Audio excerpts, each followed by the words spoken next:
मेरा नाम आर्यन है। मैं एक मध्यम वर्ग के परिवार से हूँ। मेरी छोटी कपड़ों की शॉप है। मेरे घर वालों ने मेरी शादी एक लड़की से तय कर दी। लड़की हमारे बुआ के पास के गांव की थी। लड़की के माता पिता नहीं थे।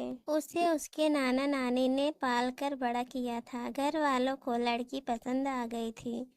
मैंने शुरुआत में टालने की कोशिश की। मुझे इस बात से थोड़ा एतराज था कि लड़की गांव की है, लेकिन मेरे घर वालों के आगे मेरी नहीं चली। मेरी शादी उसी से होना तय हो गई। शादी तय होने पर जब मैंने उससे बात की तो मुझे उसका स्वभाव पता चला। वो बहुत कम बोलती थी। जितना मैं पूछता बस हाँ या ना में ही जवाब देती। मैंने कई बार पूछा कि तुम इतना ही बोलती हो या मेरे सामने शर्मा रही हो। फिर उसकी तरफ से वही चुप्पी होती। उसके नाना और नानी भी कहते हैं कि हमारी लड़की बहुत सीधी है और कम बोलती है। मुझे भी उसकी यह बात धीरे धीरे पसंद आने लगी। हमारी शादी करवा दी गई। शादी अच्छे से हो गई थी। शादी के बाद सुहाग रात का समय आ गया।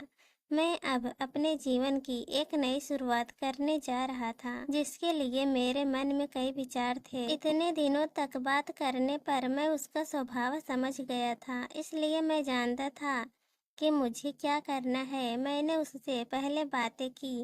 वो अभी भी बस मेरी बातों का हाँ और ना में ही जवाब दे रही थी। काफी समय से मैं उससे बात कर रहा था। मैंने उससे पूछा, मैं उसे पसंद हूँ? बस वो हाँ कहती। थोड़ी घबराई हुई लग रही थी। थोड़ी देर बाद उसे पसीना आने लगा। मैंने कहा, क्या हुआ, तुम ठीक तो हो? वो बोली, कुछ नहीं, थोड़ी घबराहट हो रही है।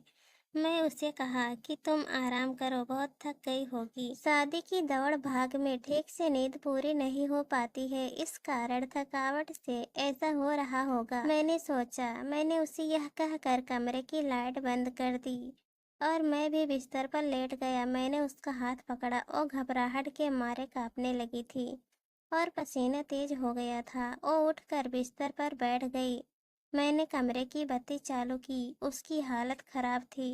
मैंने पूछा, क्या हुआ, कुछ दवाई लेकर आना है? उसके इस तरह से बर्ताव करने पर मैं भी थोड़ा डर गया था। कमरे में एक खिड़की थी, जिसको खोलने पर बाहर की रोड की लाइट हमारे कमरे में आती थी।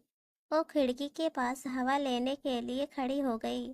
वो वहीं खड़ी रही। मुझे कहा कि आप सो जाओ, मैं ठीक हूँ। मैं थोड़ी देर बाद सो गया। सुबह जब मैं उठा तो वो कमरे में नहीं थी। वो घर का काम कर रही थी। उसकी तबीयत अब अच्छी लग रही थी, इसलिए मैंने फिर रात का जिक्र नहीं किया। अगली रात फिर मैं कमरे में गया तो उसने पहले ही खिड़की को खोल रखा था। मैंने उससे पूछा, अब ठीक हो? उसने फिर सर हिलाकर जवाब दिया। कमरे में आते ही उसका चेहरा बदलने लगता था। एक अजीब सी घबराहट उसके चेहरे पर आ जाती थी। उससे कुछ पूछता, वो कहीं और ही देखती, कुछ भी सोचती रहती। उस रात भी मैंने कहा कि तुम्हारी तबीयत ठीक नहीं लग रही है, तुम आराम करो। मैंने फिर कमरे की लाइट बंद की और बेड की ओर आया तो उसने खिड़की खोल ली और उसके पास खड़ी हो गई। मैंने अब उसे कुछ नहीं कहा। मैं अपने बेड पर सो गया। मुझे अब लगने लगा कि सब कुछ ठीक नहीं है, कुछ बात है जो यह छिपा रही है। रात में घबराने वाली लड़की सुबह ठीक लगती थी। सुबह उसके चेहरे पर कोई घबराहट नहीं होती।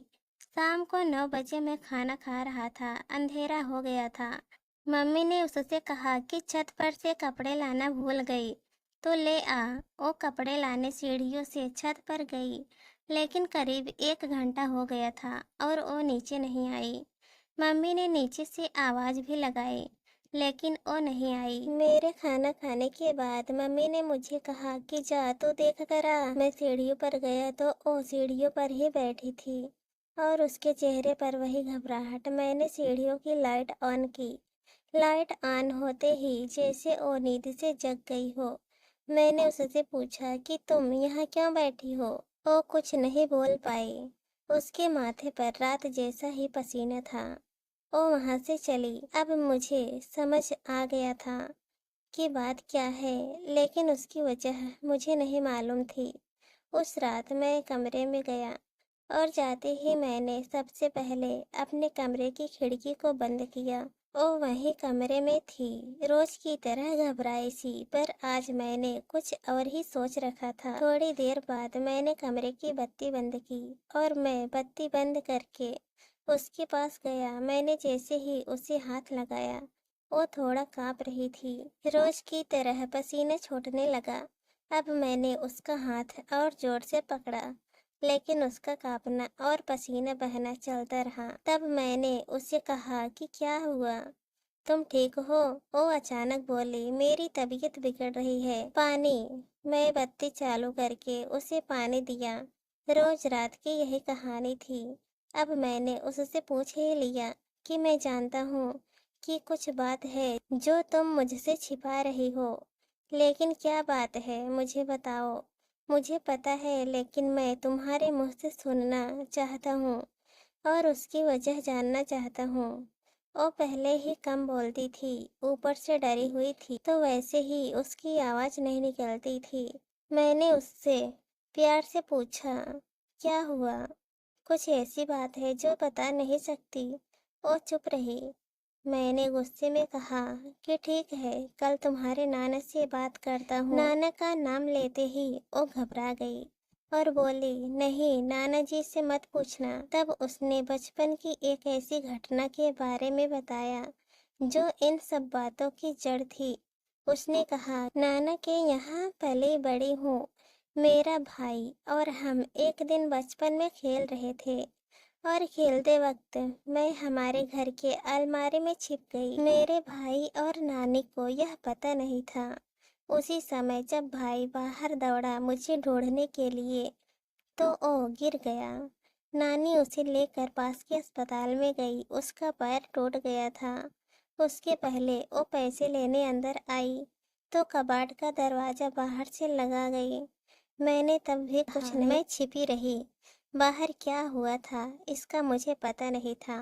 थोड़ी देर बाद जब मुझे घबराहट हुई तो मैंने बाहर आना चाहा, लेकिन दरवाज़ा बाहर से बंद था।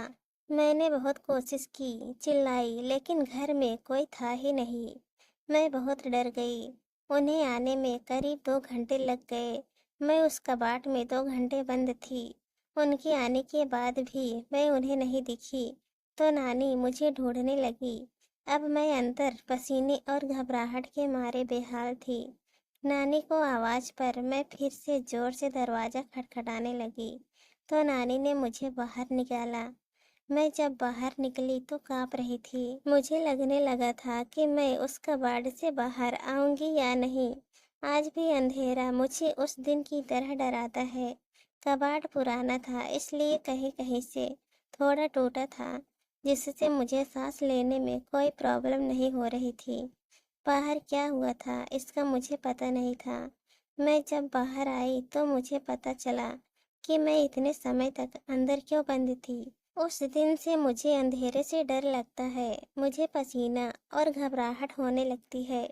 नानी ने यह बात नाना को नहीं बताई थी, नहीं तो वो मुझे और भाई दोनों को पीटते।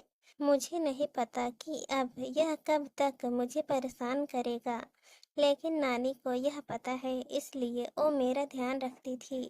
यह सब सुनने के बाद मैंने कहा कि यह बात तुम पहले भी बता सकती थी। मेरी पत्नी बहुत ही सीधी थी और घटना के बाद शायद वो और भी डर गई थी। उसे लग रहा था कि उसकी यह परेशानी मैं समझूंगा या नहीं। कहीं मैं इस बात का मुद्दा ना बना लूं कि शादी के पहले हमें नहीं बताया गया, इसलिए वो छिपा रही थी। मैंने उसे फिर बड़े प्यार से समझाया, कहा कि उस समय जो हुआ उससे तुम्हें बाहर निकलना होगा। तुम्हारे अंदर के डर से हम दोनों मिलकर लड़ेंगे। मुझे पता है यह सब बोलना आसान है, करना मुश्किल, लेकिन मुझे पता है तुम कर सकती हो। अब इस कमरे की बत्ती तब तक बंद नहीं होगी जब तक तुम उसे बंद ना करोगी, चाहे इसके लिए पूरी उम्र ही क्यों न लग जाए। मैंने पहली बार उसके चेहरे पर वो मुस्कान देखी थी। ऐसा लग रहा था कि उसका बोझ उतर गया। अंधेरा अब मेरे होते उसे डरा नहीं सकता। मैं उसका हाथ पकड़े रहता हूँ। धीरे धीरे मैं उसके इस डर को निकालने की कोशिश कर रहा हूँ। और बहुत हद तक मैं सफल भी हो रहा हूँ। ऐसी कोई भी बात नहीं है जिसको सुलझाया ना जा सके। व्यक्ति को सिर्फ प्यार और विश्वास चाहिए, बड़ी से बड़ी बात को सुलझाया जा सकता है। इस कहानी पर आप लोगों की क्या राय है, कमेंट में ज़रूर बताना। और अगर वीडियो पसंद आए तो चैनल को सब्सक्राइब कर देना।